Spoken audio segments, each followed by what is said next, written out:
Bonjour à tous. Aujourd'hui, l'homme politique que nous allons mettre en position latérale de sécurité s'appelle Emmanuel Macron. Alors, Emmanuel Macron, c'est un peu le mec chiant de ta classe qui s'assoit toujours au premier rang et qui passe son temps à faire copain-copain avec les profs pendant la récré, plutôt que de fumer des joints en douce derrière la cantine. En fait, c'est exactement ça, Emmanuel Macron.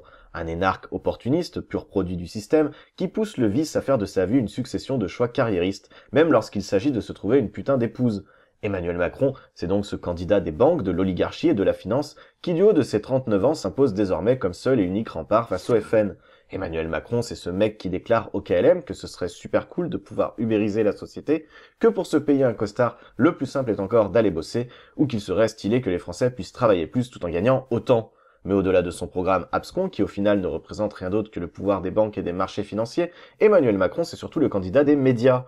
Poussé en avant par des soutiens tous plus vils et pernicieux, Emmanuel Macron sait faire le choix de continuer à foncer dans le mur au nom d'une sacro-sainte Union européenne libérale qui creuse de plus en plus la fracture sociale en continuant d'enrichir les plus riches tout en affaiblissant les plus pauvres. Emmanuel Macron sait choisir toujours plus de capitalisme, de productivité et de compétitivité, comme si l'automatisation du travail et la paupérisation d'une certaine partie de la population n'étaient pas un putain de signal d'alarme indiquant que notre modèle économique court à sa perte.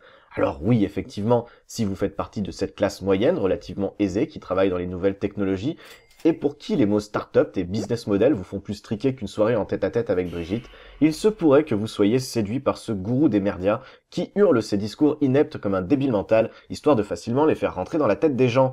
Pour les autres, qui comme mes collègues et amis insoumis, rêvons moins de devenir millionnaires que d'écologie, d'éducation, de culture, d'égalité sociale et de 6ème République, Emmanuel Macron représentera la cristallisation de tout ce qui conduit notre société à sa perte. Emmanuel Macron s'est prolongé 5 années de hollandisme catastrophique à base de 49.3, de loi El Khomri et de CICE de fils de pute. 5 longues années au cours desquelles le peuple français n'aura manifestement rien appris et qui auront permis de faire croître le FN au point que désormais cela n'étonne plus personne de le voir arriver au deuxième tour la fleur au fusil.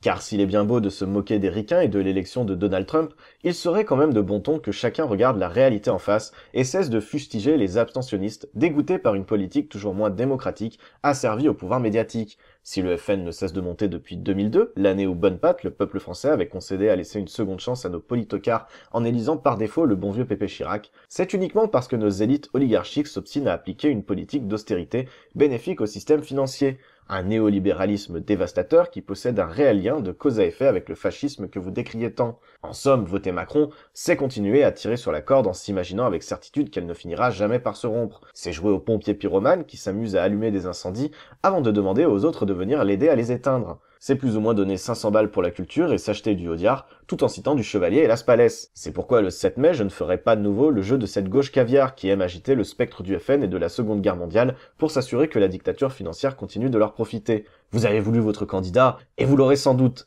Mais pour l'heure, je rends les armes. Démerdez-vous.